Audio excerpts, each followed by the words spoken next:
We talk about anything that affects your faith, your family, or your freedom.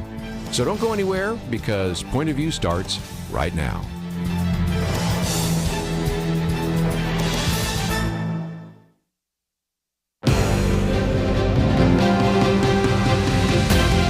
Across America, live, this is Point of View.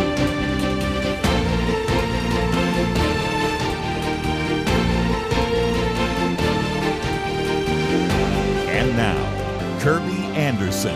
Thank you for joining me. It is the weekend edition, and we're so grateful you can join us. As you might imagine, we're going to be talking about, as we talked about yesterday, DDT. That's, of course, for Doge deportment and deporting, as well as tariffs, but we'll also get another D, probably DEI, before we're all through. We'll certainly have a vote taking place tonight in the Senate. We want to try to explain what that might mean as well, and quite a number of other issues we'll try to cover. And we are privileged to also have in studio with us today Jeremy Dice, who's Special Counsel for Litigation and Communications at First Liberty Institute. So we'll get an update on some of these religious liberty cases. And, of course, Penna Dexter, host of Point of View, and quite a bit to cover, and a lot of it's economic, but it relates to our paychecks, it relates to our retirement, really relates to all the kinds of things we're dealing with day to day. Yeah, it's one of those issues, the tariffs, that I sort of had to get my head around a little bit this week because, you kind of have to look at it and you have to say, okay, I don't know what's going to happen. And so am I willing to wait and see and just trust the president's ideas and thoughts on this? And, I think I've come to the point where, let's see if we can actually make some good things happen here in this country and our economy. Might just mention, I've done a pro and con like we've done all week. This one, the pro, some of the things Jeff C. Waters said on his program, the con from Wall Street Journal, editors of the Wall Street Journal. So we'll get into some of that as well. But Jeremy, this is an issue that sometimes sounds a little bit difficult, arcane, a little bit remote, but it relates to the kind of money you have in your paycheck and in your retirement fund. Yeah, well, look, if anybody can figure out what's going to happen in the economy, let us know so we can invest accordingly. Look, I don't think the experts who are the experts know. We saw videos emerging this week from both former Congressman Schumer and former Congresswoman Pelosi advocating for tariffs. So, and all of a sudden, that now they're out of fashion now. They were cool back then. I don't know. Back when Schumer had hair and Nancy Pelosi had a different shade, it seems that they were in favor. But now that those things have kind of moved in a different direction and the parties are out of whack, then they've got to oppose on the other side. So I certainly don't trust politicians to determine our economy, but I'm not entirely sure that the economic class is fully aware of how to move forward either. So let's just see how it goes. Yeah, and again, they had a resolution in the Senate. All the Democrats voted against the idea of tariffs against Canada, and then you had 4 Republicans, one that you might have expected, Rand Paul, but then 3 that are a little more on the rhino side. So you can't necessarily have agreement there. This week, I've tried on a number of occasions to give you a pro and con from people who've either been on the program or people that we've quoted from oftentimes, and so I think we'll try to sort that out. These same politicians told me that if I changed all the incandescent bulbs in my house to LEDs, my bill would go down. My bill has not gone down. It has gone up, and I've changed them to all LEDs. So tell me, they're going to tell me what to do with the economy? I don't think so. I don't think so. Penna, let's, if we can, explain what's going on right now, and that's in the United States Senate. I decided to add this one last night, and Jeremy, since you were last edition, maybe you saw it, maybe you did not, but this was a vote because what is taking place is 2-4. And if I've got it right, and I'm willing to be corrected if I've got it wrong, there's going to be first a vote on the budget. Isn't it hard to believe? Although it shouldn't surprise anybody, we don't even have a budget. We have these continuing resolutions. So the vote first is on a budget, and the budget is one that needs to be implemented first. Then they go to an issue of what is called reconciliation. Won't go into all the details. Most people don't like to know how sausage is made. There's a bird rule, and I'm sure Jeremy's probably heard about since he's lived in that part of the world as well. And there are all sorts of ins and outs and the rest, but then that's where you get some of the cuts. First of all, no taxes on tips, no taxes on Social Security, no taxes on overtime, and so as well as some of the more significant DOGE cuts. And so there is going to be, and it will be probably into the early hours of Saturday, a vote-a-rama, which will then allow for the possibility of passing a package dealing with the border, the energy, defense, and a number of other things, and get America back on track. So, yeah, there was this debate earlier on in the year about whether we're going to have a smaller bill that just dealt with the border and one other thing. I forget what that was. But it didn't deal with the tax cuts. Right. And keeping them permanent, President Trump's tax cuts from the first term. And I think what's happening now is this is going to combine everything. And it's also going to deal with spending. Ron Johnson, the senator, really, really wants to get some limits on spending, perhaps taking us back to pre-COVID levels and having some kind of a committee to scrutinize spending a la the DOGE kind of idea. And so, this exercise tonight, this vote-a-rama, I think people can just throw amendments out. Yeah, amendment after amendment. Take forever. Yeah, it takes forever, and it's crazy, and they stay up all night and drink a lot of coffee and eat a lot of pizza.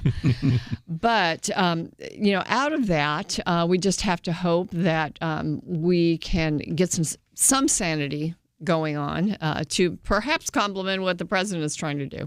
And again, one thing that was a little bit of a sticking point, at least for people like Rand Paul, is there would be also the extension of the debt ceiling. We have a certain ceiling, which was already set at $36 trillion. And that has been something we've exceeded a while back. And so they've been doing very kind of careful and very creative, I might say, attempts to try to keep within that. But the House would call for an increase of the debt ceiling by $4 trillion. The Senate, maybe $5 trillion. That sounds like a lot of money. It sounds like a lot, but let's put this in perspective. What's $1 trillion amongst friends? Yeah. And just put this in perspective for a minute. When Donald Trump was leaving office, the budget for the United States government was around $4 trillion.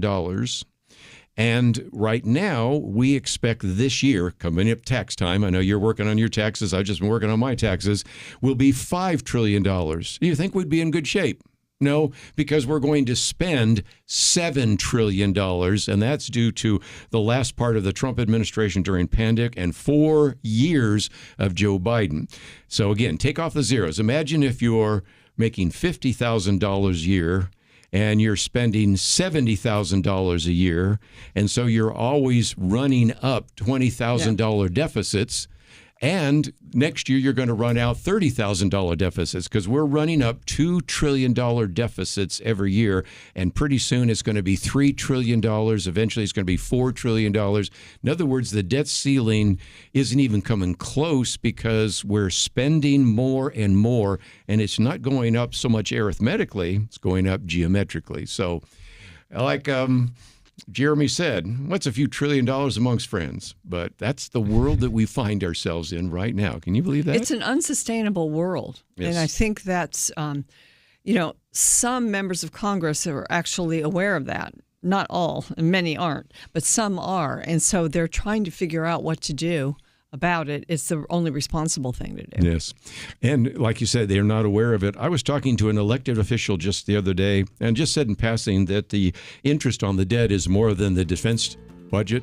And she said, "What did you just say?" And I said, "You don't know that?" Yes, the interest on the debt is more than what we actually have the Pentagon spend every year on defense. We got to do something. We'll be right back.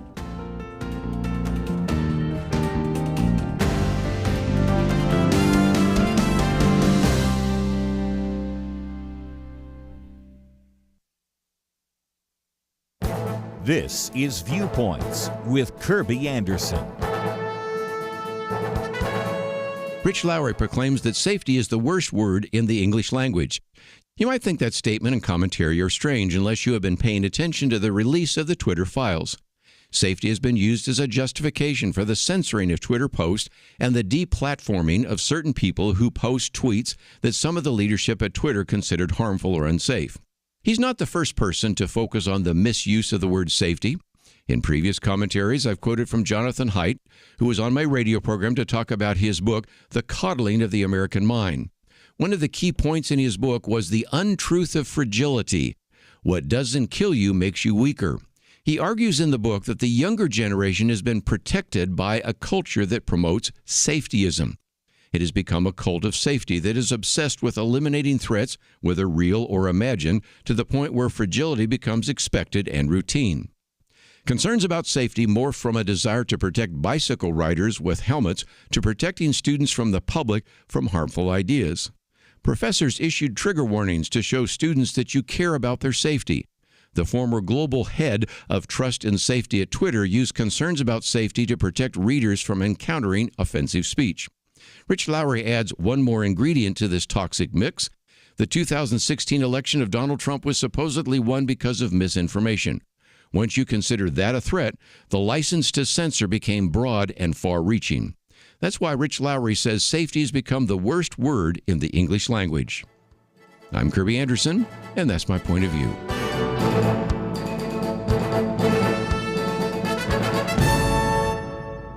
For a free copy of Kerby's booklet, A Biblical View on Inflation, go to viewpoints.info/inflation. That's viewpoints.info/inflation.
You're listening to Point of View, your listener-supported source for truth. Back once again in studio with us today, Penna Dexter and Jeremy Dice. And by the way, let me just mention, this is a complex issue. I recognize there are people that sometimes disagree on one side or the other. As Jeremy pointed out just a minute ago, these economists that have told us with great certainty about certain things in the economy, and some of the politicians that told us with great certainty about vaccines and the virus turned out not necessarily to be right. So we recognize that as well. But one of the arguments against tariffs, and I'll give that one first, is that we've been down this road before. And if you've ever heard anybody mention Smoot-Hawley, what they're talking about is back in 1929, Representative Willis Hawley from Oregon introduced a tariff bill in 1929. And that didn't pass right away because then you had the stock market drop in 1929. But then Senator Reed Smoot from Utah introduced his version, and eventually that tariff bill passed in 1930. For those of you that like to read some of these economic articles, I have recommended this one by Ed Yardini. It's called The Protectionist Road to Depression. And Penn, is kind of funny, since we're a little bit older and might remember this. He wrote this in 1985, when at the time there was a real interest in trying to pass some of these tariffs we're talking about now. This is 40 years ago. Why would you want to read an essay, which he just reprinted from 40 years ago? Well, because he's talking about what happened in 1929 and 1930.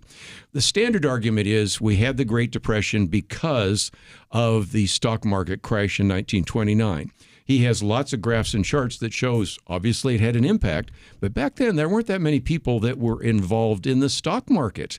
That was really for more of the elite. He argues that what happened the next year in June of 1930, Smoot-Hawley took that and made the problem worse. Now, I've, in the past, oftentimes used a row of dominoes, but I think a better illustration is, remember Jenga? Remember the Jenga tower there? Mm-hmm. You pull out one of those blocks, the tower isn't as stable. That block could be written 1929, the stock market crash. But you pull out a few others, and in particular, Smoot-Hawley tariff and also the monetary issue at the time, and then the thing goes And so some people are arguing that. But here, when he wrote the essay, they were talking about a bill that would impose a 25% tax on all imports from Japan, South Korea, Taiwan, and Brazil. That sound familiar? The percentages were the same, but the countries have changed. And so in some respects, that's the argument against. The argument for, well, you've heard J.D. Vance, and of course I gave the one by Jesse Waters, is, yes, but we have these very unfair tariffs. I use cheese as an example. I love cheese. And if you're in Wisconsin, we have some listeners in Wisconsin. If you're a dairy farmer and you produce cheese in Wisconsin and you'd like to sell that cheese just across the border from Wisconsin to Canada, it's a 300% tariff on cheese because they want to protect all of the cheese manufacturers in Canada. If you're in, say, Tillamook, Oregon, and you produce Tillamook cheese, not much of a chance you're going to sell your Tillamook cheese there in Canada. And we can use other examples. I used cars yesterday. Of course, I get pushback by saying, well, yeah, you won't probably see a lot of Chevys and Fords in Japan because Japanese cars are better. Well, yeah, but somebody might at least want a Ford F-150 or something like that. And it isn't so much tariffs, it's just the rules and regulations that virtually prohibit the possibility of selling an American car in Japan. So the fairness issue is the arguments you're hearing from the administration. The what is this going to do to the economy is the argument you're hearing from the critics. Yes, and you're also hearing, though, that long term, this is actually going to make our economy healthier. And, you know, we don't know the answer to that, but just to get kind of the reasoning of it, the first time President Trump raised tariffs, we had the highest wage growth in 50 years, just right after that, during his first term. And some of the problem, I think, in our economy, if you just look at it from sort of a broader perspective, is that we have brought in so much cheap labor, and goods are sold so cheaply now that come in from other countries like China.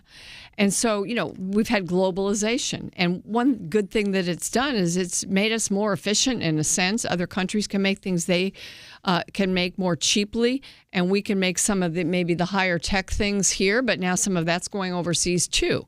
And so, you know, in a sense, some of our workers, and this is who President Trump was trying to appeal to when he ran for president, have been displaced. And we've had, you know, a lot of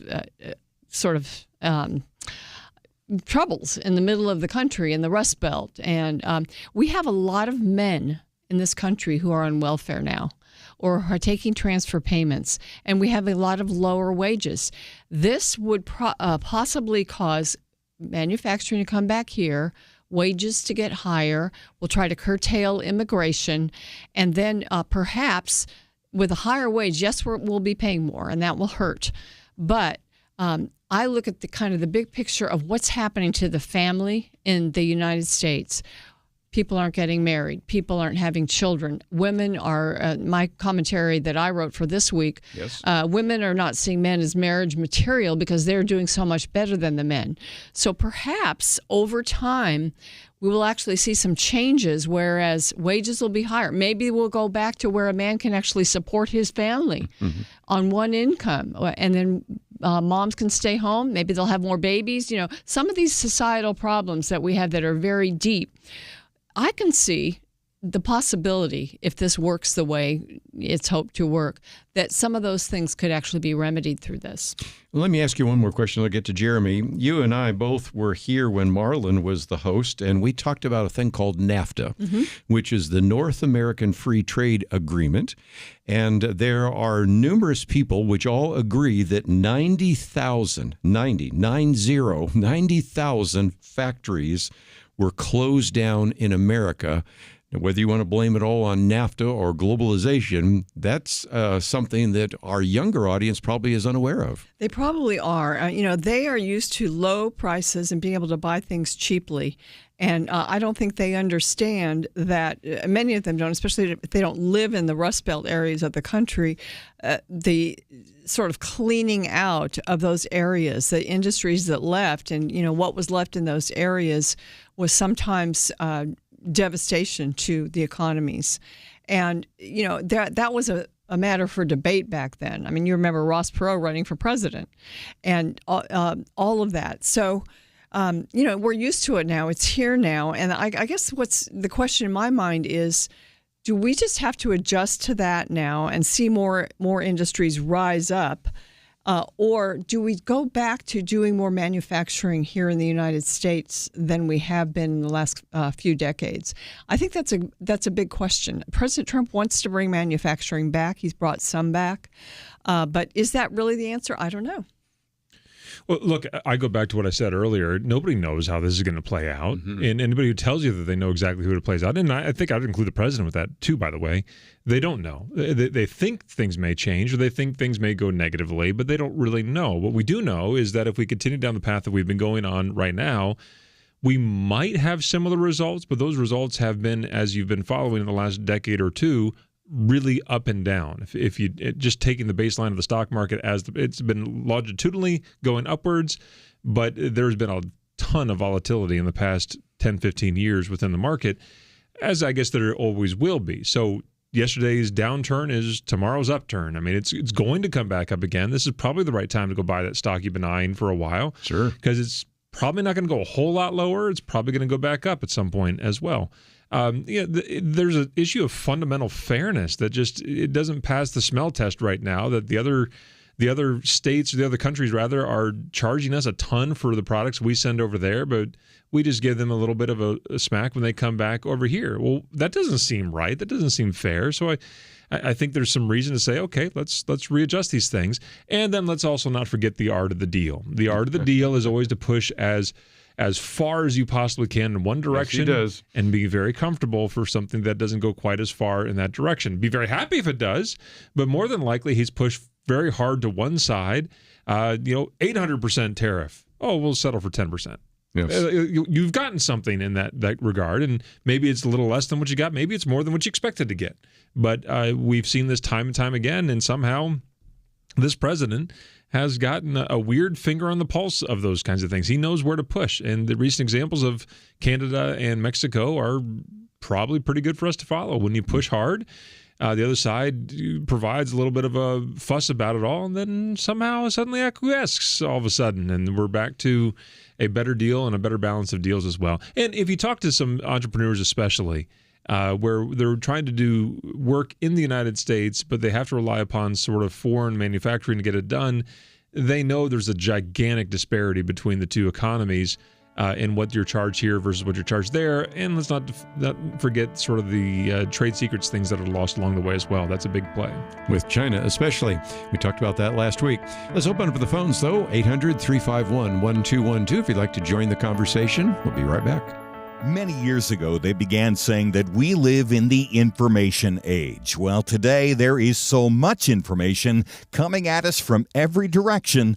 The hardest thing is to discern which issues are really important and how can I make a positive impact without wasting my time trying to figure out accurate information. Let me give you a suggestion to help with that.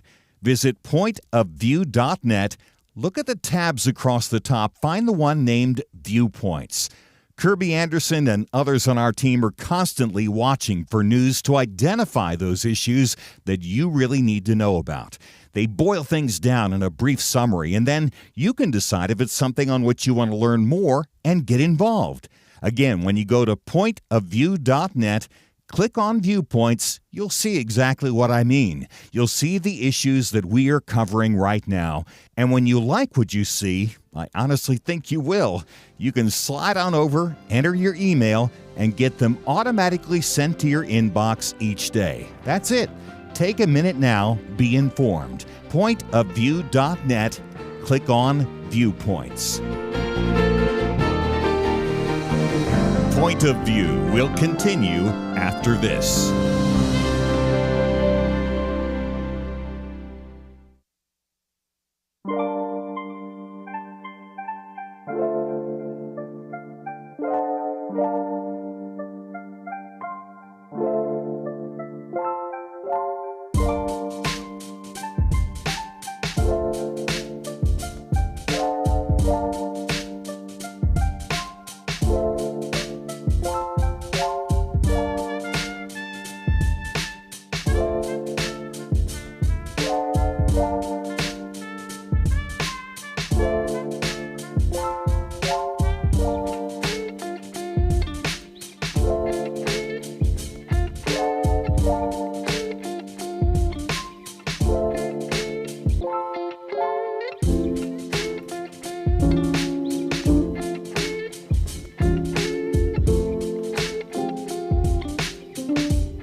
You are listening to Point of View. The opinions expressed on Point of View do not necessarily reflect the views of the management or staff of this station. And now, here again, is Kerby Anderson. Back once again talking about tariffs for a few more minutes. And by the way, if you'd like to join the conversation, 1-800-351-1212. Where are you willing to maybe spend a little bit more if indeed the tariffs increase some of these foreign goods? What are your thoughts about that? Is it affecting your retirement fund? I'd love to get any thoughts that you might have. We will get to issues like DEI and maybe some of the DOGE reaction and a number of other issues in just a minute. But one of the other articles I posted is by Eric McLaughlin, and this was in Barron's, and talks about 4 elements that if you want to bring factories back, this is what it takes. And sometimes people say, okay, what's the goal?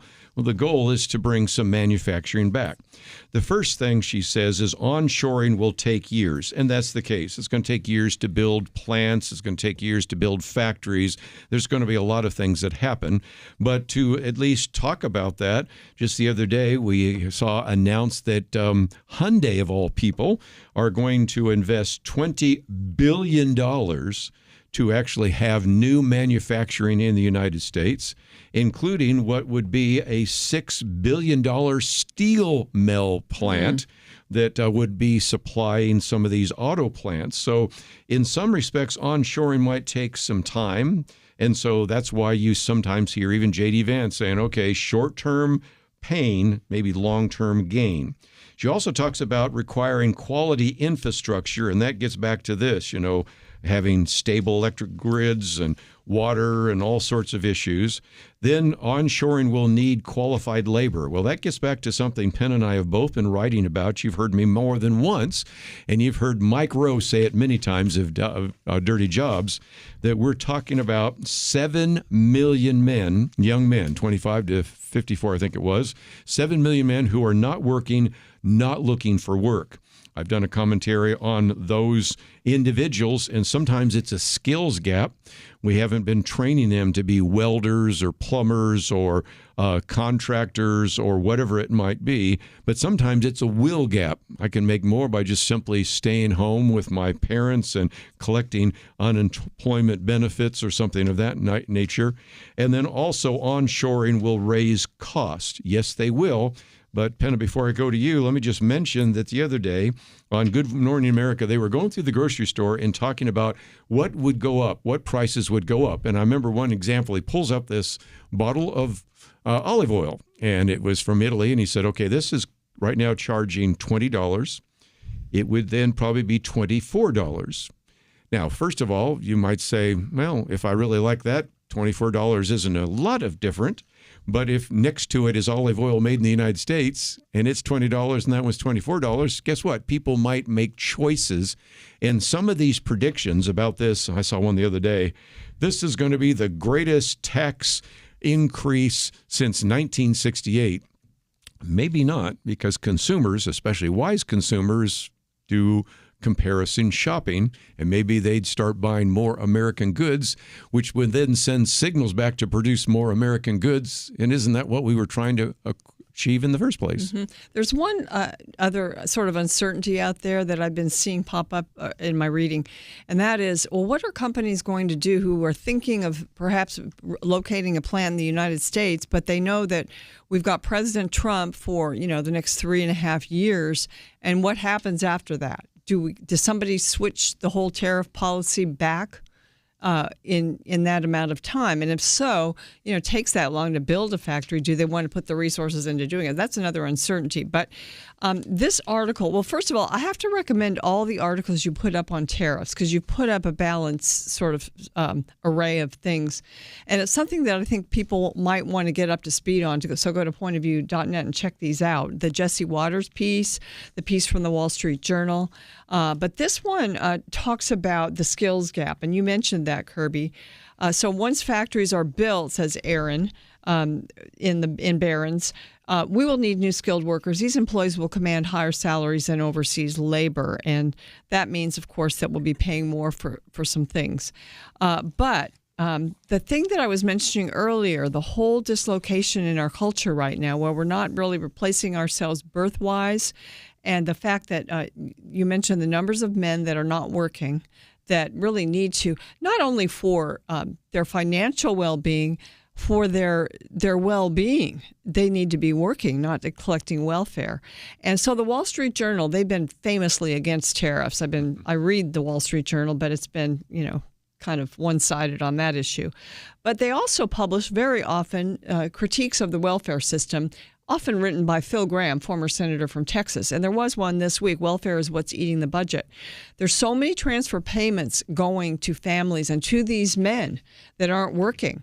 And, they're recommending that there be much more of a work requirement on that and a lot less welfare. And, of course, that would help the whole budget issue that we're dealing with. And it's certainly better for a culture to have people working and earning rather than accepting money from the government. Well, again, just some ideas to consider. And matter of fact, that article, I was going to post it last couple of days ago, but one by Phil Gramm, I would commend you. April 2nd, the census defines the poverty rate up. Let me take a phone call, though, and then I want to go around the round table and get some more comments. And we've promised to give you an update on some of these religious liberty cases, but let's go first to South Carolina. Norman, I think you've got some great things to add to our conversation. Yes, I live in Clemson, South Carolina, and have worked with international students for years in ministry and taking folks to the airport and helping get the gospel out, as well as just helping folks get settled in a new culture. But something that has amazed me for the longest time, and that is taking a family back to China. When they go out, you're allowed to carry 2 large suitcases. We're talking like this kind of size that you could get inside of. And people, when they go back to China, they would buy stuff to take home and literally stuff their bags filled with things that are all made in China. And it's like the only reason I think they did that is because it's either you can't find it in China or it's so expensive there that they can't afford it. Right. So they buy stuff to take home with them. So they find things manufactured in China, sold in the United States, it'll be cheaper or easier to obtain than when they go back to China. Right. And that I've never been able to wrap my mind around that one. And again, some of that has to do with the desire of China to dominate our markets and to sell it at cost. And that gets back to, of course, we've talked about currency manipulation. We've talked about just really in an attempt to even sell what you might call a loss leader so that you can dominate the American market. And at the same time, then take those funds and then buy land in China. And a lot of that gets back to the discussion we had about a week ago from Senator Tom Cotton, 7 things you can't say about China, as well as a couple of other people. So good point. And that gets back to not only finances, but national security and a number of other issues. And Jeremy, you were sort of alluding to that, because if indeed China dominates our market, then, of course, that is affecting us in one way. They're taking the funds that they get from us and then using that to invest. And then they're also taking a lot of our intellectual property and stealing that and using it against us. And so we're in a battle with China. China knows it. Only recently has the United States figured that out. Yeah, I mean, one needs only to go to Temu to figure out how common this is. There are plenty of products that exist in the universe that are maybe an American intellectual property or some other country's intellectual property, and then there's a way to have that produced as a knockoff somewhere else. That is, it's kind of like I remember when my son was young and I'd take him to the circus back when they used to allow you to have a circus. Right now you can't even do that anymore because there's so much concern for elephants or whatever. But he was excited to go to the circus, and I knew that as soon as we got to the circus, there was going to be all kinds of toys that they're going to want to try to sell him. And I would tell him, Jonathan, now look, when we go to the circus tonight, you're going to see these toys, and they're going to look really, really cool, and you're going to really, really, really want one of those toys. But I'm telling you right now, as soon as you leave the circus, they're going to break. They're not going to be any good. So don't even ask me, because they're not going to be. And we're standing in line to the circus, and of course they're showing all of these beautiful, shiny, brilliant things that are in the eyes of a 4-year-old are the greatest thing ever, right? And he looks at them and goes, "Daddy, they don't look like they're going to break." And I said, "Well, son, are you at the circus?" "Yeah." "See, they're still working." We're not at home. I say all that to say this. Great line. That the products that are being made for a cheaper rate over there are sometimes outright stolen IP that have been produced in other countries, especially here in the United States, and that's putting us at a great disadvantage within our own economy. Not to mention what's going on over there. And let's not forget, they're able to make those at a cheaper rate because they employ people, right, or quote employ them for far less than what they would be able to do here in the United States, if not outright in slavery. That's right. Let's take a break. When we come back, since we have Jeremy here, let's get an update on some of these religious liberty cases. Quite a number to talk about. We'll be right back.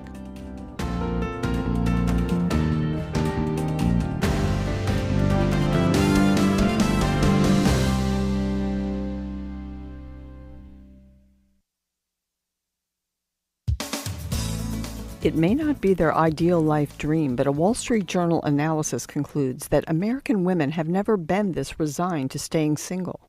In response to major demographic shifts and also divergent beliefs about what a family should look like, today's single women are less anxious to get married than they used to be and less interested in marriage than their male peers. In her piece titled "American Women Are Giving Up on Marriage," Rachel Wolf, economy reporter for the Journal, writes, "A rise in earning power and a decline in social stigma for being single has allowed more women to be choosy." She cites a 2023 survey of over 5,000 U.S. adults conducted by Pew Research Center, in which 48% of women said that being married was not too or not at all important for a fulfilling life, compared with 39% of men, up from 31% and 28% in 2019. In an American Enterprise Institute survey of college-educated women, also done in 2023, half of respondents said they're single because they haven't found anyone who meets their expectations. Throughout her article, Rachel Wolf presents stats that show American women of marriageable age are better educated and have better career prospects than men. She quotes sociology professor Brad Wilcox, a fellow at the Institute for Family Studies, who says, "People prefer to date in terms of comparable education or income." Lyman Stone, a researcher at IFS, points out that men's odds of being in a relationship today are still highly correlated with their income. In an interview for an article in The Atlantic, he said, "A lot of young men today just don't look like what women have come to think of as marriage material." The bitter fruit of 60s feminism is that many women really do want marriage, but they don't think they need it. For Point of View, I'm Penna Dexter.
You're listening to Point of View, your listener-supported source for truth. Back once again, Penna Dexter and Jeremy Dice in studio. And Jeremy, let me come to you because one of the questions people have are about some of these ongoing cases. Chris Avell, Pastor Chris Avell, is one that we get questions about all the time because you just can't even get your head around the idea that a pastor reaching out and ministering to homeless people would be charged criminally And you keep thinking sooner or later this will go through an appeal process and this will end. And so far, you're still in the midst of it, aren't you? We are, and it is going through an appeal process right now. So praise the Lord for that. We maybe, fingers crossed, prayers given, maybe reaching a resolution of this by the courts. We hope. At a very minimum, right now, the appellate courts have seen fit to stay the implementation of any of the cases below. And there are two of them right now in specific. One is the state court action that sought to enforce its fire code civilly against the church. They won an injunction which would have kicked the people out of the church immediately. And in fact, when that happened, we told our pastors that, look, if the people can't find a place to go, like if we can't find a place to put the 10 or 11 people that were needing a shelter over the weekend when it was going to reach sub-zero temperatures, then the only thing that we can think to do is for you to have a literal church service all weekend long. You have to be, and like, I'm not just saying like we're going to have a church service, but not any, no. Really singing, have it. Preaching, communion, baptism, like all those things are fine, but you got to do it for the whole weekend. And he said, okay, I'll find a way. And he did. I think he preached like 8 or 9 times over the weekend. At 3 a.m, he's in there holding forth with a sermon. He invited some other pastors who were willing to kind of spell him during some of that time so he could get a rest and take a break and drink a glass of water, some food, all that. They had singing and they had hymn sings. I mean, they did everything while they could. And thankfully, we got a stay from the appellate court on that following Monday. So he was able to sort of take a breath and not worry about it. But then right after that came the trial, the criminal trial for him. And he had to go through that entire day, sit where criminals had sat before him that had, been accused of, stealing cars and breaking into homes and poaching deer and all that. The same place where they were sitting was where he had to sit, which doesn't make any sense to me at all. And then he was pronounced guilty. And not just pronounced guilty, he was sentenced in January. And his sentence involved a financial penalty of $200 plus a 60-day suspended sentence, which means that if he were to comply with what the city wants, he's fine. But if he does what he thinks the Lord has called him to do with his church, keeping it open 24 hours a day and allowing people to shelter there, including to be able to sleep there, then then he would face 60 days in jail for every offense that he did in that. So every night. Yeah, I mean, as soon as he breaks the law, his jail sentence kicks in. He would be going to jail. And so thankfully, again, the appellate court stayed the implementation of that sentence. And so he's not facing that right now while we're on appeal. At the end of this month, we'll be in Toledo making arguments in front of that appellate court in Ohio. Thankfully, the Attorney General of Ohio has come in alongside of us and said, I am with Chris all the way. I'm with Dad's place. We'll be splitting time, I hope, with the Attorney General. I hope only if the court will allow us to split time, which I think they will.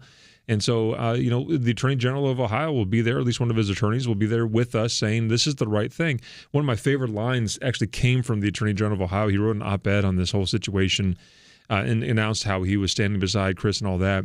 And he referred to the actions of the city as using the petty tools of government, all the petty tools of government to be able to suppress the religious liberty of this little church in Bryan, Ohio.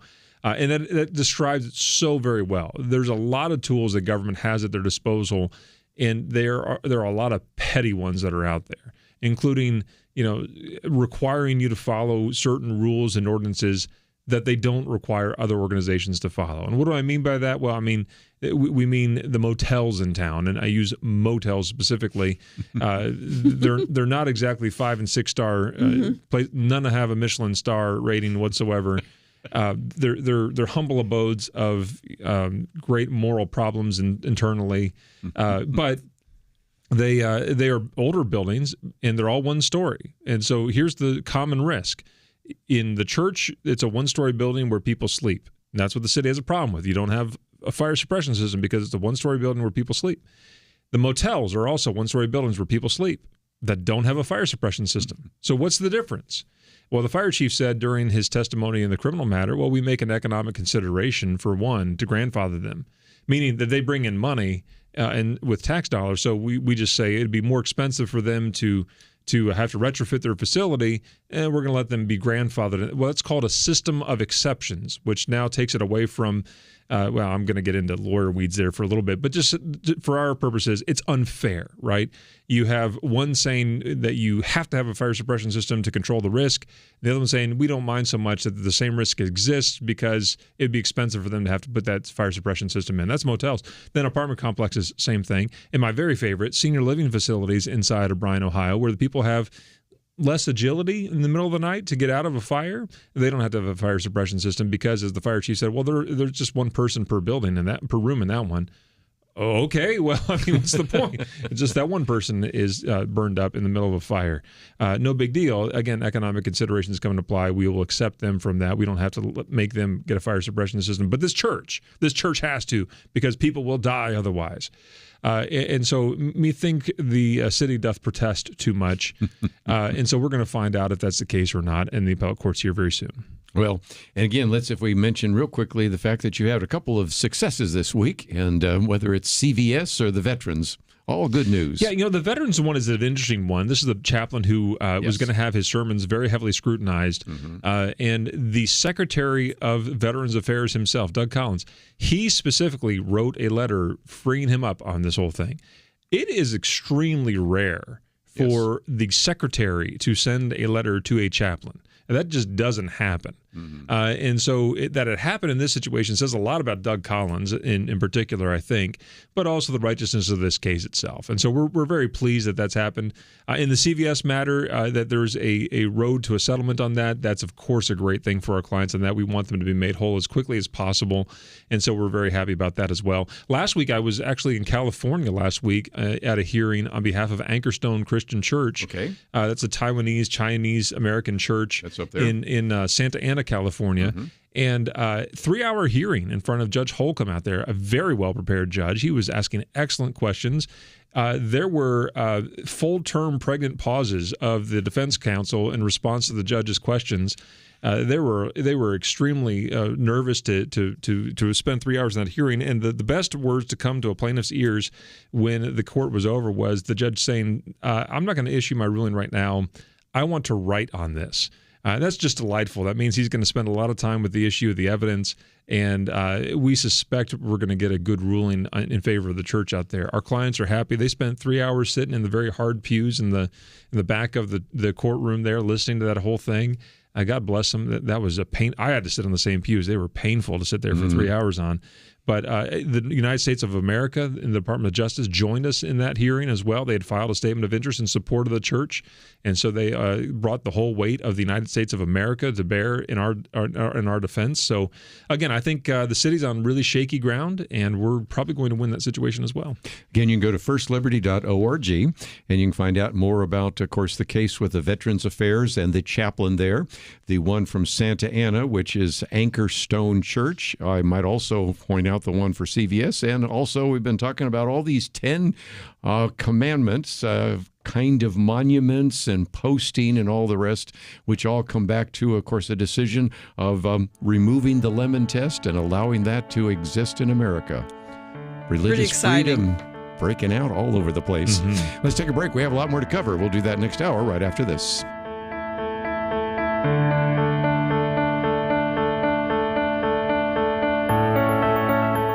It was not that long ago that censorship appeared to be almost inevitable. Free speech was being attacked and strangled in many places. And some of us wondered if this was the end. But now, many feel a new sense of hope, a chance for a fresh dawn. Let me caution you, now is not the time to relax. It's a time to press forward, to use this fresh opportunity to proclaim and learn how to apply truth to current issues. By the fact you're here, listening right now, that tells me that you recognize the vital role Point of View plays as a voice of truth. For more than 50 years, we've informed and equipped people who have made a real difference. And when you give to Point of View today, you breathe life into what can be a new golden era for the truth. Please, take a moment right now and invest in truth. Visit pointofview.net or give at 1-800-347-5151. That's pointofview.net. Click in now or call 1-800-347-5151.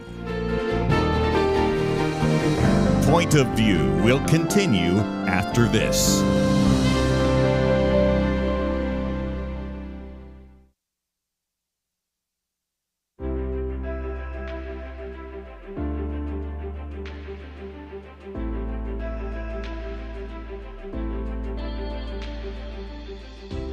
I just wanted to tell you, too, how much I have appreciated Point of View over the years. I've always been taught that we take care of our own, and I feel like Point of View is one of our own because of the Christian worldview that you do promote. And so I have become a partner today, and I just want to thank you so much, and just God bless you for all that you do. Listen, I wanted to make a quick comment. I'm a relatively new listener to the show, and I really kind of stumbled upon it more than anything because I'm doing some driving now that I wasn't in the past.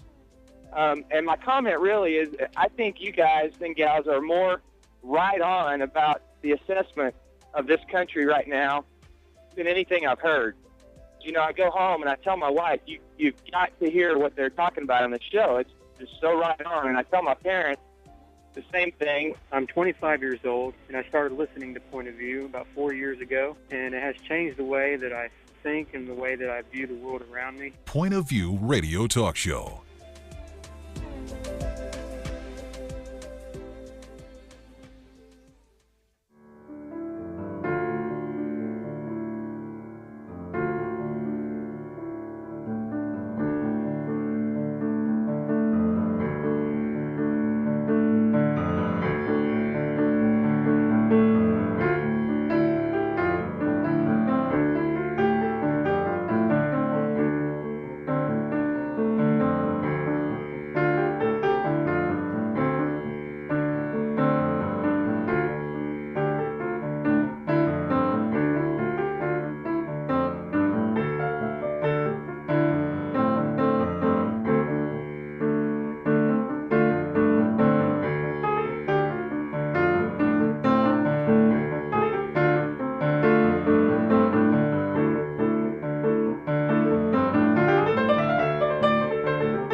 Hi, this is Kerby Anderson. You know, each day we take on the tough issues and provide a biblical perspective to them. The topics we cover are wide-ranging: apologetics, theology, prophecy, creation and evolution, intelligent design, marriage, family, child-rearing, the millennial generation, trends in society, politics, economics, business, religious liberty, the Constitution, public policy, foreign policy, military policy, tensions in the Middle East, abortion, homosexuality, pornography, sexual ethics, media, technology, history, and America's godly heritage. We talk about anything that affects your faith, your family, or your freedom. So don't go anywhere, because Point of View continues right now.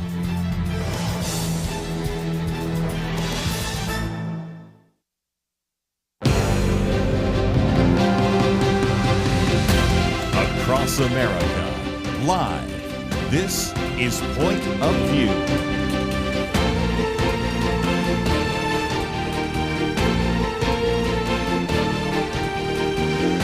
And now, Kerby Anderson. Second hour today, we'd love to get your comments. 1-800-351-1212. Going to talk about wokeness and DEI, maybe even a little bit of ESG, and eventually that kind of leads into another article about what is happening in the Democratic Party. But when you get to this issue, and this one is written by Steve Forbes, and I just thought it might be kind of interesting that he talks about the fact that what happens when businesses end DEI. And first of all, he reminds us, and I kind of think we could all remind each other of the fact that sometimes the wokeness of these corporations haven't worked so well. And I can mention Bud Light or Target or a variety of others. But then others have tried to implement what's called DEI, diversity, equity, and inclusion. And I've had some people call in and say, well, we as Christians are for equality and diversity and inclusion. Well, that's not what we're talking about here. And he mentioned some of these companies like Meta and Walmart and Amazon and some of these that have scaled back their DEI policies. And I even have a commentary coming out next week about that based upon a piece that Lathan Watts wrote about in terms of how Walmart is sort of backing away from some of that. But if you want to be successful, Penna, one of the things I say, and maybe this is too simplistic, most people just want to buy a product or get a service. They really don't want the company or the business they're going to engage in the culture wars. Right. And sometimes it goes as far as really hurting the quality of either the goods or the service. I mean, I think famously, every time I get on an airplane and if I'm with other people, you get people talking about DEI involved in air traffic control, pilots, people taking care of you as you travel, and the danger that DEI actually, some people think that some of the plane crashes have to do with DEI hiring and things like that. So, people are coming back. Some of these companies are coming back to maybe looking at their business as a business and not as a social engineering kind of entity. I think the biggest case was Target back in 2016. I remember when Tim Wildman from our friends at the American Family Association came on Point of View and called a boycott of Target because of their policies. I think it had to do with dressing rooms then, but also there were so many pro-trans policies that kept on coming into force in Target. And the boycott that happened, and they just called an end to that boycott because Target finally saw the light. They had actually economic problems in their business because of people's knowledge of how they were handling the DEI issue.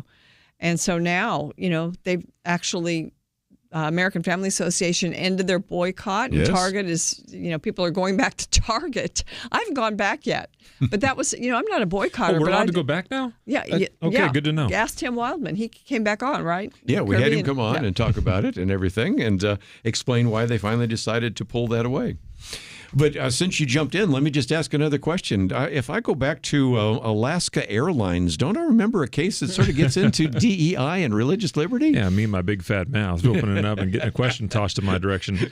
That's still going on too, and we're not done with that case either. It's moving forward, but they've had a problem. I wonder if things will change. I mean, it's been hilarious and sort of nice to watch at the same time.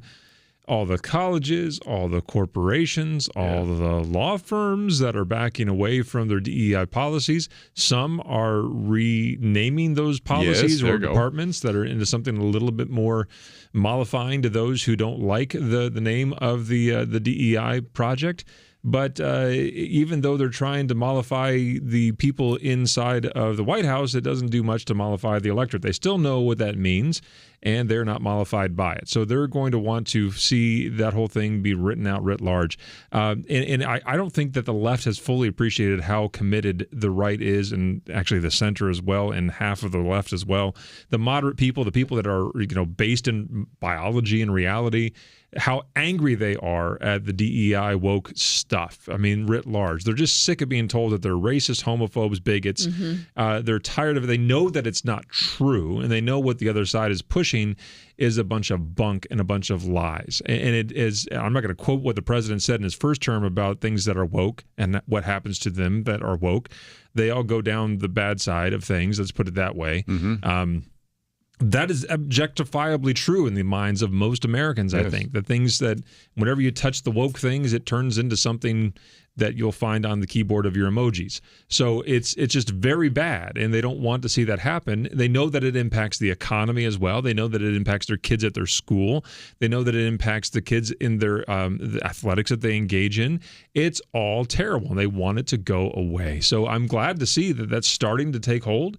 The proof will be in the pudding in 4 years from now, if that holds in or if that just comes back in a raging force. Well, you mentioned that you don't think some of the powers that be understand how aware people are of DEI.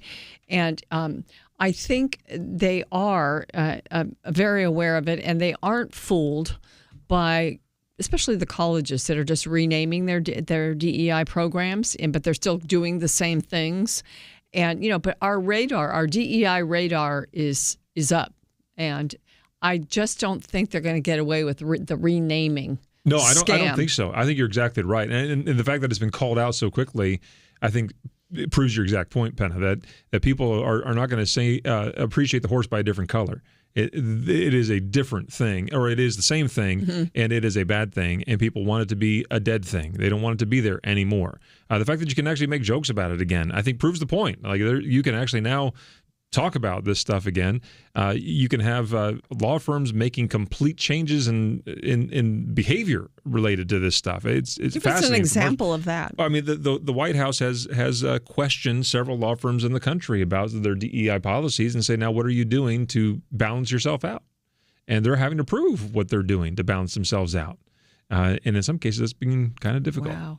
Well, some of the colleges, too, are having their federal funding pulled. Like Columbia, it was like, $400 million? And now they're looking at Princeton in the same way. And so, these high achieving Ivy League elite schools now having federal funding pulled, and it's like scaring them.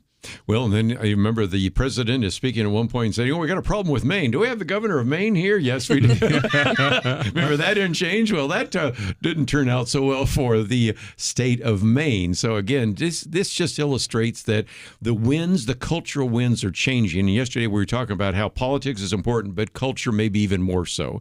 And if you can change the kind of attitude, and Jeremy talked about the fact that you can make jokes about it.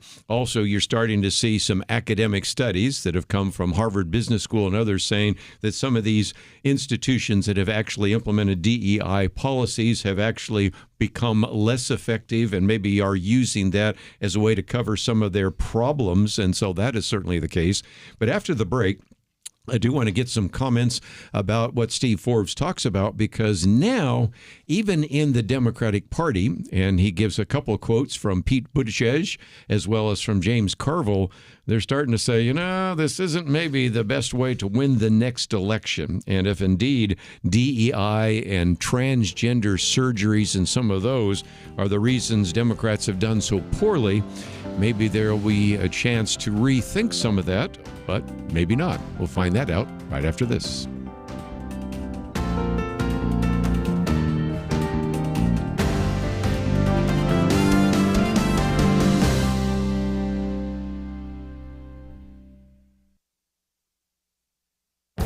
This is Viewpoints with Kerby Anderson. Rich Lowry proclaims that safety is the worst word in the English language. You might think that statement and commentary are strange unless you have been paying attention to the release of the Twitter files. Safety has been used as a justification for the censoring of Twitter posts and the deplatforming of certain people who post tweets that some of the leadership at Twitter considered harmful or unsafe. He's not the first person to focus on the misuse of the word safety. In previous commentaries, I've quoted from Jonathan Haidt, who was on my radio program to talk about his book, The Coddling of the American Mind. One of the key points in his book was the untruth of fragility. What doesn't kill you makes you weaker. He argues in the book that the younger generation has been protected by a culture that promotes safetyism. It has become a cult of safety that is obsessed with eliminating threats, whether real or imagined, to the point where fragility becomes expected and routine. Concerns about safety morph from a desire to protect bicycle riders with helmets to protecting students from the public from harmful ideas. Professors issued trigger warnings to show students that you care about their safety. The former global head of trust and safety at Twitter used concerns about safety to protect readers from encountering offensive speech. Rich Lowry adds one more ingredient to this toxic mix. The 2016 election of Donald Trump was supposedly won because of misinformation. Once you consider that a threat, the license to censor became broad and far-reaching. That's why Rich Lowry says safety has become the worst word in the English language. I'm Kerby Anderson, and that's my point of view.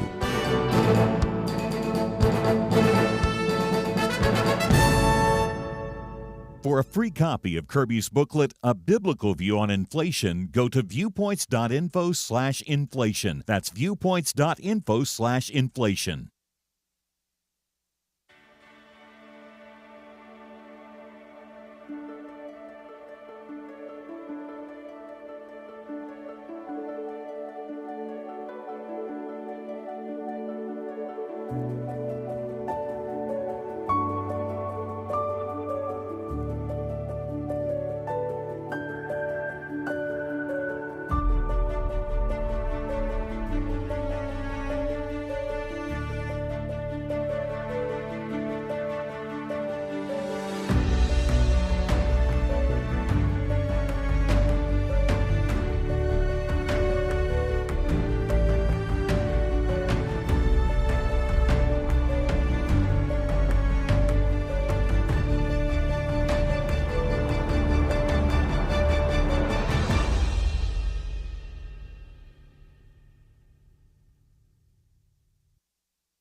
You're listening to Point of View, your listener-supported source for truth. Back once again, as we were talking about DEI for just a minute. By the way, I might just mention my commentary today talks about safety, and a lot of that gets into some of the conversation we've had before with Jonathan Haidt.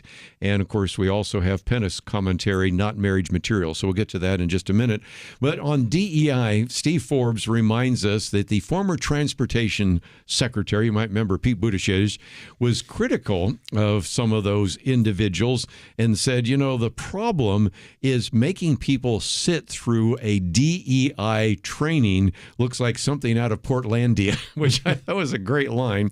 And, of course, James Carville using some words again, as Jeremy and I pointed out just a minute ago, you probably don't want to use on a live radio program, but nevertheless called some of this self-destruction of the Democratic Party stunningly stupid. So you're at least having some common sense voices in the Democratic Party that are saying, what are we doing to ourselves, making this the hill that we're willing to die on? Yeah. There are many hills that they've almost died on. They're self-destructing on. And, you know, those voices like James Carville are, I guess, being ignored by those who are controlling the policy apparatus of the Democrat Party right now. It seems like they would have learned something from the elections. So far, you don't really see that. No. And I rattled off they've learned how to key Teslas, apparently. Yeah. I mean, that's the next point. That's where I wanted to go next. Oh, good. Foreshadowing. Yes, you're getting, and that's the thing. I mean, this overreaction to every issue. We talked about the hill worth dying on. That's back to our DDT. Okay, I thought that maybe the deportations would be the big issue, And I was really expecting at some point that maybe there would be somebody trot out a hard-working mom supporting her kids who are the pillars of society, who somehow she got deported. And instead, they're wanting to die on individuals that are part of a number of different gangs, El Salvador gangs, Venezuelan gangs, sent to El Salvador. Then the whole issue of DOJ, at a time when you already have individuals that in the past have wanted to cut the size and scope of government, including Bill Clinton. And then we have now tariff. This is the other hill to die on. And as you pointed out, you've got videos circulating right now of Nancy Pelosi, before she was Speaker of the House, saying this is a good idea. And these just, Jeremy, don't seem like the kind of hills you want to have a national party die on, but that's what is seemingly unfolding. If they want to die on that hill, please do it louder and bigger for those in the back of the room to see it, right? It's just, I really have been fascinated by the Tesla outpouring. It just fascinates me in so many different directions. Okay, let's just start breaking down a couple of them that I'm sure you have thought of as well. But my favorite are those that are protested Musk because he's not elected. Okay, can we talk about Anthony Fauci for a few minutes? I mean, elected? Don't think he was, but he's your Lord and Savior, Anthony Fauci. So I mean, I don't. For some, I don't care. I'm not taking a side in the vaccine war, so don't come at me. All right. But okay, another thing. How about the Teslas? We don't like Elon Musk, so we're going to sell my Tesla in protest. Okay, so the Tesla that you bought and gave Elon Musk money for 2, 3, 5, 6 years ago, now you're going to sell, and he's not going to lose any money from this whatsoever. You're just selling the. Oh, okay. I don't know exactly what lessons he's learning from that. Okay, now how about the people that are walking up to Teslas, which are famous for having a Sentry mode on them, that have cameras, more cameras on them than NBC has in their studios in all of the country. Like they carry more cameras on them, one car, than everything. Like your local news doesn't own as many cameras as one Tesla has, right? And so you're going to commit felonies or high misdemeanors against these vehicles, again, that Elon Musk doesn't own, doesn't drive, and doesn't insure. So, like, you're just harming your neighbor for owning a Tesla.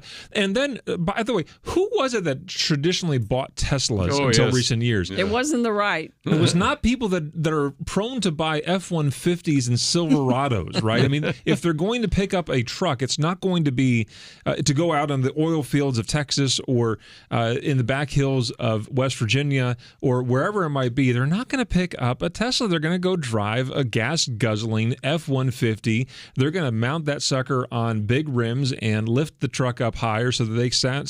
They're going to take the muffler off and make it sound louder, as if at all possible. And they're going to try to get a diesel engine so that they can run a smokestack up the back, and black smoke is going to come out of that thing at every stoplight. Yeah, that's what they're going to actually purchase. And so you're not even offending most of the time the conservatives that are, quote, in support of Elon Musk. You're probably keying a friend of yours in vandalizing his property, that someone who ostensibly agrees with you and the Green New Deal. So, like, there's zero reasons for this to actually occur, but it is wonderful things to watch the news with a bucket of popcorn with. It just shows I love it. Do more of this, because it just proves and outs the people who are absolutely insane. I watched one this morning on Twitter as I was shaving, as a matter of fact. I mean, if you got to know, because you asked.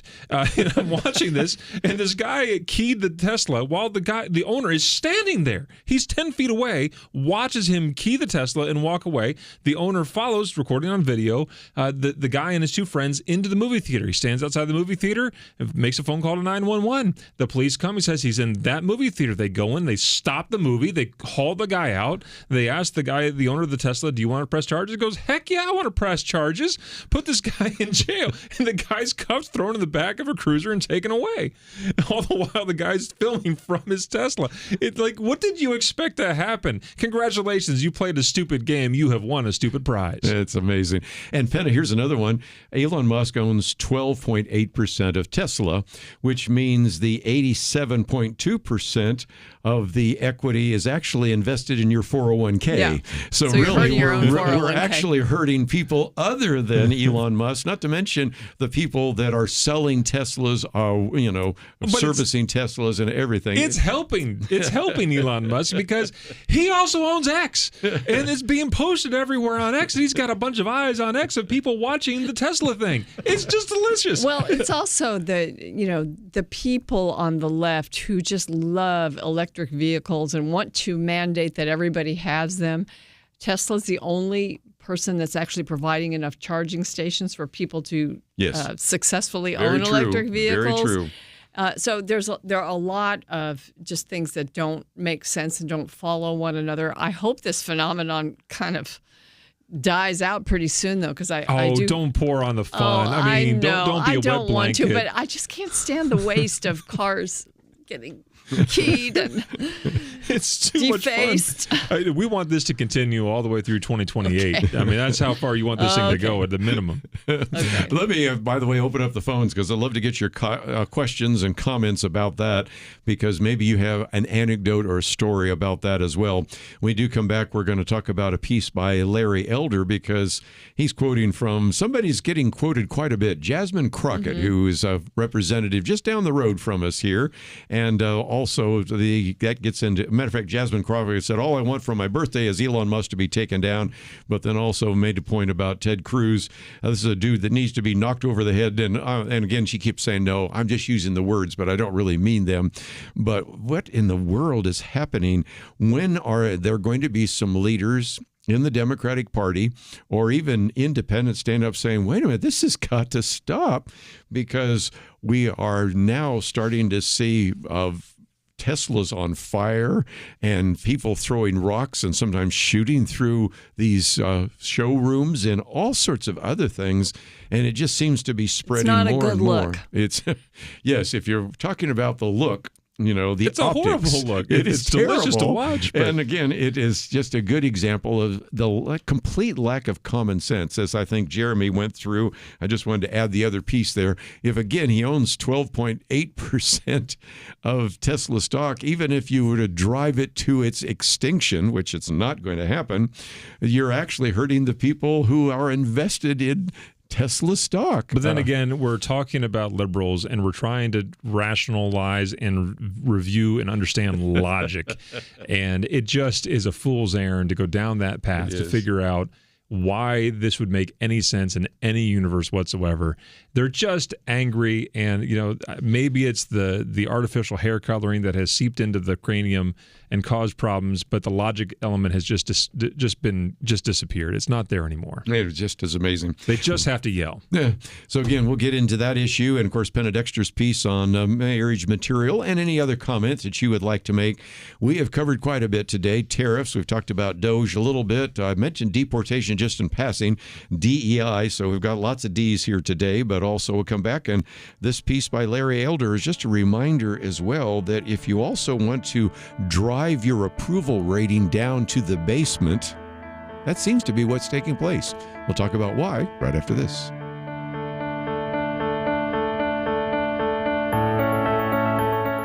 In 19th century London, two towering historical figures did battle, not with guns and bombs, but words and ideas. London was home to Karl Marx, the father of communism, and legendary Baptist preacher Charles Spurgeon. London was in many ways the center of the world, economically, militarily, and intellectually. Marx sought to destroy religion, the family, and everything the Bible supports. Spurgeon stood against him, warning of socialism's dangers. Spurgeon understood Christianity is not just religious truth, it is truth for all of life. Where do you find men with that kind of wisdom to stand against darkness today? Get the light you need on today's most pressing issues delivered to your inbox when you sign up for the Viewpoints commentary at pointofview.net/signup. Every weekday, in less than 2 minutes, you'll learn how to be a person of light to stand against darkness in our time. It's free, so visit pointofview.net/signup right now. pointofview.net/signup. Point of View will continue after this.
You are listening to Point of View. The opinions expressed on Point of View do not necessarily reflect the views of the management or staff of this station. And now, here again is Kerby Anderson. Back once again in studio with us today, we have Jeremy Dice as well as Penna Dexter. Penna, this piece by Larry Elder I brought there. Obviously, he's going to be trying to make a case, but he spends a fair amount of time talking about Jasmine Crockett, who, by the way, is becoming kind of the face of the Democratic Party. I think I just sent out today where she is now being used to raise money for the Democratic Party. And I recognize that you always have some bomb throwers or some people that say some pretty outrageous things. Republicans have those. Certainly, I can think of a member of Congress from Colorado, one from Georgia, but they don't necessarily get put front and center to raise funds for the Republican Party. By contrast, AOC, Bernie Sanders, Jasmine Crockett are being given an enormous amount of visibility. And for anybody that is not familiar with Jasmine Crockett, she is a Democrat. I guess she was a staffer with Bernice Johnson. She's a lawyer, actually a millionaire, multimillionaire, but nevertheless, she's out there and really saying a lot of things that I think illustrate the lack of civility that we talk about so often here on Point of View. I think she has the seat that Bernice Johnson held. It's a part of Texas where they elect a lot of Democrats. But yeah, I mean, she says Trump is a fascist. She issues all sorts of insults and profanity.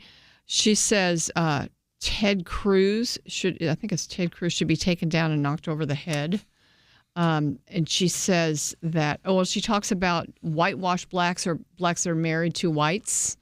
And she mocked our governor, Texas Governor Greg Abbott, who's in a wheelchair, and she made fun of that. She said, and he just laughed at this, but he said, you all know we got Governor Hot Wheels down there. Come on now. And the only thing hot about him is he's a hot mess, honey. I mean, that's the person in the... She left out a word, which is good. Yeah. I saw Jeremy going, what? Hot, something mess. But she's the person getting the media attention in the Democrat Party.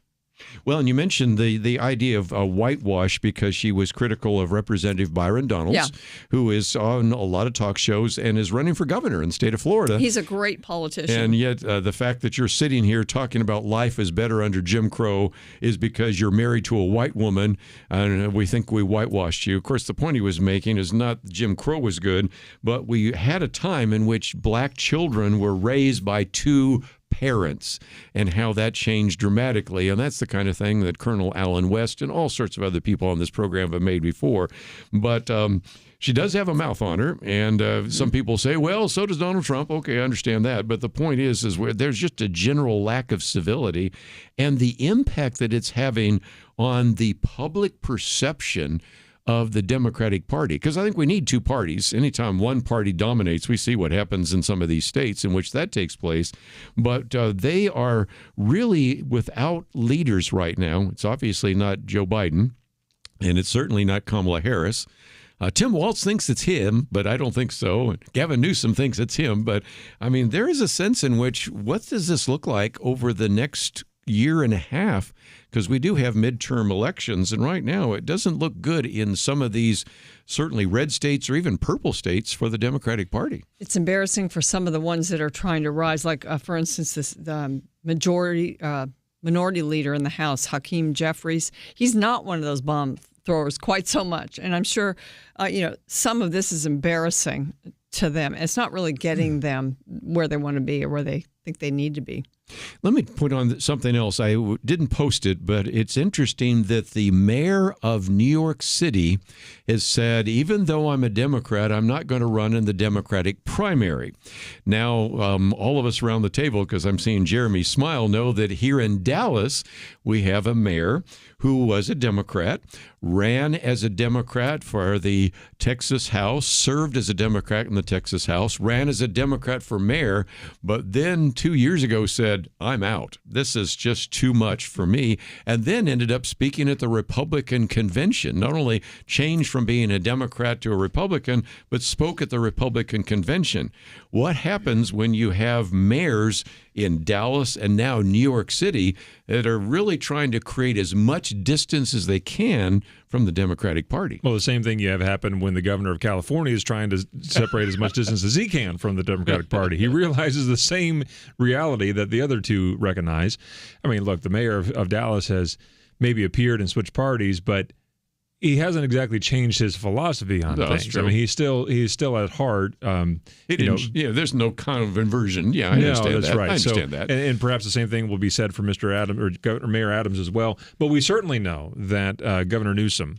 It's nice to know that he has never been in support of transgender athletes, for instance, except that he has. Sure. He's never used the term Latinx, except for the 5-minute clip of him saying Latinx that CNN produced. So, I mean, we can keep on going down the list. Been a big fan of Charlie Kirk, apparently, for a long, long time. Right there. Who knew that Governor Newsom and Charlie Kirk were buds? But here we go. Look, their fingers must be, all three of them, their fingers must be completely, what do you call it when in the water too much? I just forgot about it. Wrinkled up from their finger in their mouth so much that they're testing the air to find out which direction the political winds are blowing. Yeah. But this is the nature of, and can we lobby for Tim Walz to be the face of the Democratic Party? Because I mean, eventually the Tesla thing is going to fall off the scene, and I'm going to be bored. Need him. We're going to need some more entertainment from a guy like Tim Walz. The jazz hands going all over the country would be very welcome again. Yeah. As a matter of fact, he was here in Texas, and who introduced him but Beto O'Rourke, a 3-time loser. Yeah. Go ahead. So on Eric Adams, one thing about him is that he had to deal with the illegal immigrants shipped into New York City. Yes. He had a governor. He has a governor, and he's got a fight. She's far left. And he had these policies where he had to, New York was a sanctuary city, and he had to make them provide all kinds of things at great cost to the city for these immigrants. And it was spoiling things for a lot of the citizens of New York City. So he faced opposition there, people that had supported him. So he is remaining a Democrat, but he's kind of starting his own party to run on this, but he wants to distance himself from the far left policies. So, of course, his opponent is probably going to be the former governor of New York, Andrew Cuomo. He'll be running in the primaries, but Adams is skipping the primaries. It's kind of a mess. You cannot make this stuff up. It's just more beautiful the further down the hole you go. Look, Mayor Adams deserves some credit, I think, actually. And he probably it's unfair to lump him into Dallas and the Mayor Jenkins, is that right? I'm thinking of Mayor Jenkins and Gavin Newsom, because that's a different category. Adams is being punished by the left for not walking the sanctuary city line. He just had charges against him dropped by the Trump administration. And not only is he being punished for not walking the line, but for actually cozying up to Trump on immigration policies. Yes. And so the left has pronounced him persona non grata. He is now, but to walk in Andrew Cuomo. Okay. I mean, why not? Sure, why not? Why not? Oh, good grief. It was like last week when we were talking about the fact that Trump thinks he's going to run for a third term, and somebody said, well, if he can run for a third term, then Barack Obama can. So it means that in 3.5 years, we're going to have Barack Obama against Donald Trump. I don't think so, but anyway. Which may be true, but Obama may not be the candidate on the ballot. So. Yeah, it might be someone else, Michelle. Just before we take a break, though, Penna, I wanted to ask you a question, because you speak so often to this issue of women and men and women, but a name that we've known for some time is Riley Gaines, but another name we're starting to learn is Stephanie Turner, and she was supposed to compete in a women's fencing tournament against a man, and she took a knee. Now, I think if we can really think about this, Jeremy, remember when other athletes took a knee, the left was always excited about this. But this time she takes a knee, and she has been vilified almost as much as Riley Gaines. I think it was a minority woman as well, and completely vilified for being a strong, independent woman to say, no, I'm not going to be beaten up by a man. And the bigger story, I think, is that the opponent says, I have friends, and I'm paraphrasing, I have friends on this committee that says I can do this, and if you don't fight me, you're going to be blacklisted. Mm-hmm. That, to me, is even more of a story than the fact that she rightly took a knee in protest of this abhorrent behavior that the American Fencing Association, or whoever they are, would allow to go on. And if that is indeed the case, someone needs to lose a job. I would think so. I guess they haven't got the memo that actually there's only two sexes, men and women, and that it's not acceptable for women to be forced to compete on the athletic field with men. I thought I'd just mention it real quickly, because you can see that we have our take action item, but next week we're going to do a DEI action item, because our argument, and I think you guys would agree with this, the executive orders are nice, but the next president could change the executive order. But the one we have right now, no taxpayer funding for abortion, if you have a law, that helps. And if you have a law about DEI, that helps as well. So that's something we're going to be implementing next week. Great. But I just thought before we take a break, And we mentioned at least Stephanie Turner. But if you want to go right now, Penna Dexter's commentary, which you can hear, Not Marriage Material. We'll come back and talk with Penna about that commentary right after this.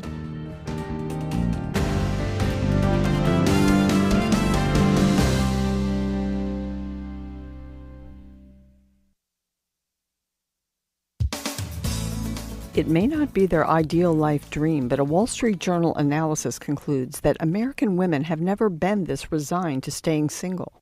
In response to major demographic shifts and also divergent beliefs about what a family should look like, today's single women are less anxious to get married than they used to be and less interested in marriage than their male peers. In her piece titled American Women Are Giving Up on Marriage, Rachel Wolf, economy reporter for the Journal, writes, "A rise in earning power and a decline in social stigma for being single has allowed more women to be choosy."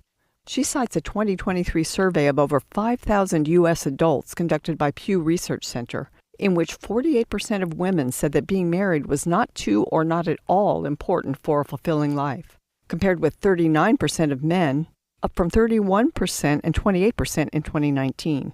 In an American Enterprise Institute survey of college-educated women, also done in 2023, half of respondents said they're single because they haven't found anyone who meets their expectations. Throughout her article, Rachel Wolf presents stats that show American women of marriageable age are better educated and have better career prospects than men. She quotes sociology professor Brad Wilcox, a fellow at the Institute for Family Studies, who says, "People prefer to date in terms of comparable education or income." Lyman Stone, a researcher at IFS, points out that men's odds of being in a relationship today are still highly correlated with their income. In an interview for an article in The Atlantic, he said, "A lot of young men today just don't look like what women have come to think of as marriage material."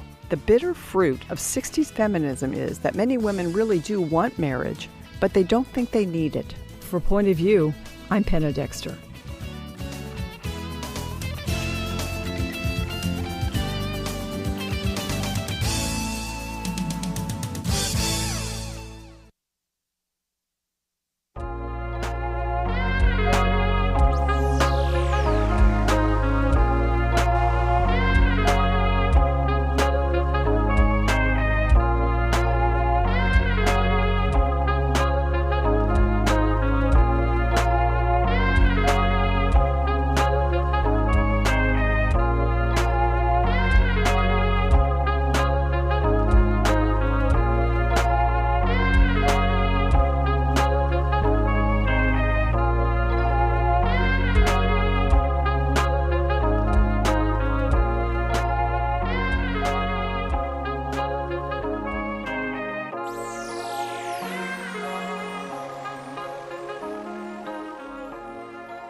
You're listening to Point of View, your listener-supported source for truth. Back once again, as we've mentioned so often on this website that we have at pointofview.net. You can see Penna Dexter's commentary right now, which says Not Marriage Material.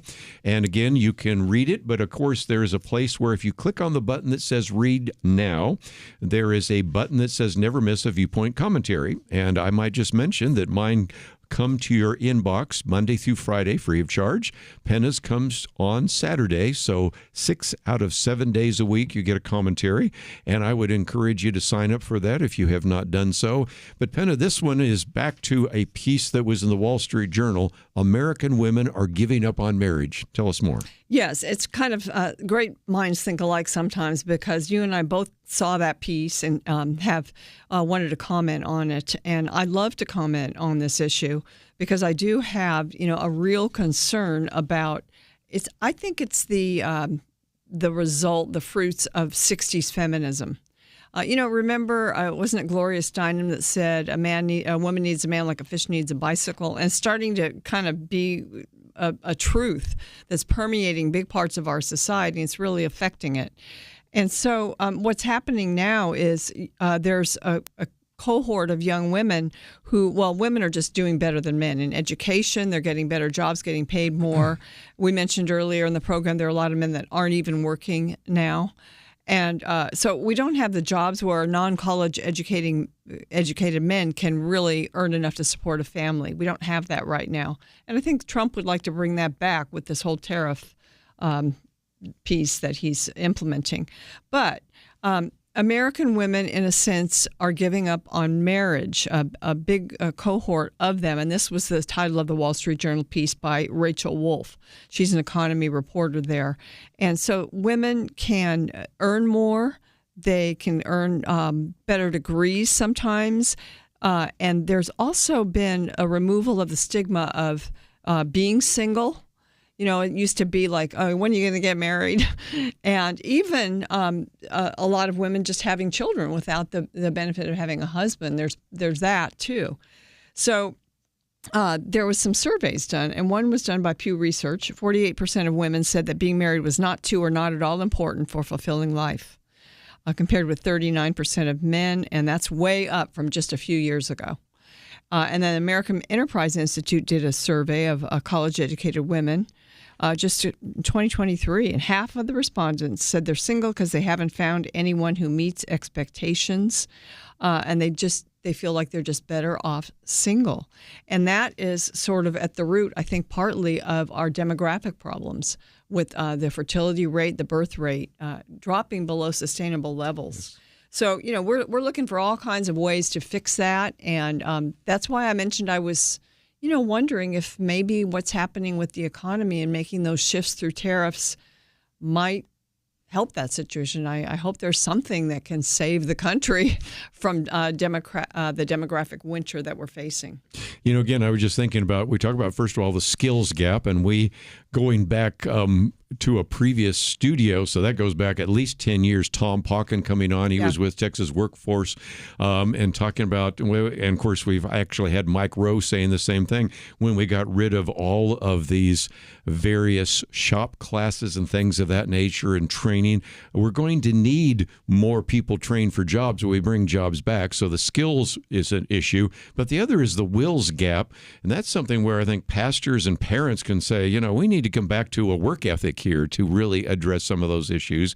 And again, the divergence, which most people didn't see happening between men and women. Now women are doing much better than men, and you can see why some women are saying, well, I don't see a lot of marriageable men out there. So that's an issue as well. And it gets us back to the fact that a lot of these issues relate to culture. So certainly a very good piece. If you'd like to read this piece by Penna Dexter, it's on the website right now. And just before we run out of time, I thought I'd come back to Jeremy, because we always like to talk about prayer cases and prayer targets. One that our listeners in California were lamented to hear is you had Ron Hittle. Well, matter of fact, I will shortly be in Stockton, California with our broadcast KYCC, because they're going to have our 50th anniversary of their radio station. But he is from Stockton, and that one didn't make its way to the Supreme Court. But you've got some other cases that people can pray about. Gabriel Olivier and Marisol Arroyo Castro. I think I got that name right. Of course, we mentioned Dad's Place and a couple of others. So give us just an idea, because these are really important cases, and every one of your victories opens a door for us to exercise more religious liberty. Yeah, Marisol Castro is a great one to think through. This is a faithful 30-year teacher in Connecticut, and Catholic at that. And during the time she's been teaching, someone gifted her a cross, a crucifix, as a matter of fact.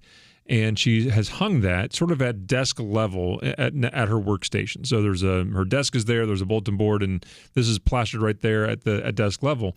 Well, someone finally complained about the presence of this crucifix, and the administration came in and said, well, you gotta hide that. Can you put it underneath the desk area, like where your feet go? And she tried to do that, and Sorry, she couldn't. It's not funny. She tried to put it in the drawer, and they couldn't do that. Well, here's the funny part. I always like. I think they're looking around for a bushel basket they could hide it under as well. And and she won't do that. She wouldn't do that either. And thankfully, that wasn't an option either. And she actually did at one point take it down and put it in a drawer. And she went home that night and just wept as if she had defied her Savior and all these things. It just was broken about it, how she had not proven faithful and really hurt. So she went the next day and put it back up. Well, you may be wondering, well, what's the big deal? Like, is she allowed to have a religious thing? Well, I mean, Coach Kennedy's case makes very clear that we don't have to shed our religious beliefs when we walk through the schoolhouse gate. So that Kennedy should be the end of the discussion. But take away Kennedy, we still win this case too. I mean, look around the other classrooms. You've got teachers that have banners for the New England Patriots, which might be a sin to even have that, but I'm not passing moral judgment on that necessarily. But for legal analysis, it's wrong for them to be able to say you can have the Patriots, but you can't have the crucifix. Somebody has I don't know why this is the thing they have. I'd like to know the story, but they have a Baby Yoda sitting there on their desk, and that's no problem. Baby Yoda is fine. Jesus on the cross, bad, right? It's not even that big of a cross. It's not like it takes up the whole wall. We can make some argument about Mandalorianism being a religion with Baby Yoda. So, I mean, I don't know exactly what they're going after here, and they don't fully appreciate what I think the hot water that they might be in. But the district has been completely unwilling to work with Mary Saul. They put her on administrative leave. They've now taken her out of the classroom. They've put her into a center support area in a cubicle, and they've instructed everybody around her in the cubicles not to speak to her. She is persona non grata, doing meaningless tasks, literally kind of, no, not literally, but she's doing the equivalent of moving a rock from one pile and creating another pile. That's essentially what she's doing for the school district. And it's just simply wrong. She's had stellar records throughout her career. Yeah. They've asked her to take on hard assignments, and she's met them bravely and well. And now she's been sidelined. And so I'm surprised that the district has not backed off, but they're going to require us to go through at least a preliminary injunction hearing. We're going to go through that. I think we will win that. And if we've got to go farther, we will. I might just mention that you have the FLI Insider, and so that's a way that you can keep up to date on that. And we just might, as a program note, mention that all three of us will be at the First Liberty dinner, and you're going to have some Navy SEALs, do I hear? That's what I understand. So, don't try Tomorrow anything. Night. So that'll be kind of fun there as well. Those of you that like basketball, there might be something to watch here called the Final Four, and some people around here are rooting for Houston, so we'll see where that takes us. But nevertheless, I hope that you have a great weekend. We're going to have, of course, our Millennial Roundtable. Michael Youssef will be with us later in the week. Dr. Merle Matthews will be hosting. Penna Dexter will be hosting. We'll be doing a live broadcast from WPEO, and so enjoy the weekend. See you back here on Monday.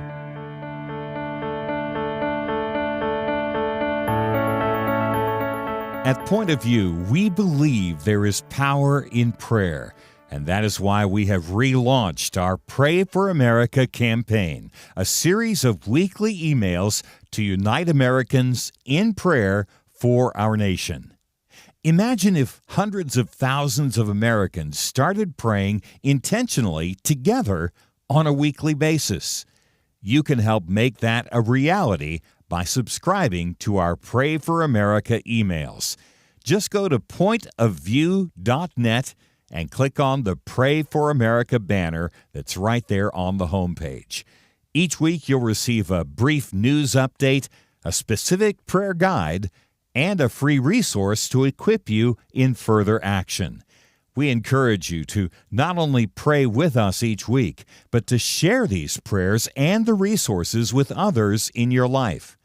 Join the movement today.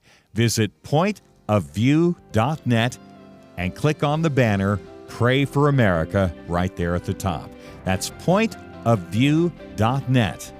Let's pray together for God to make a difference in our land.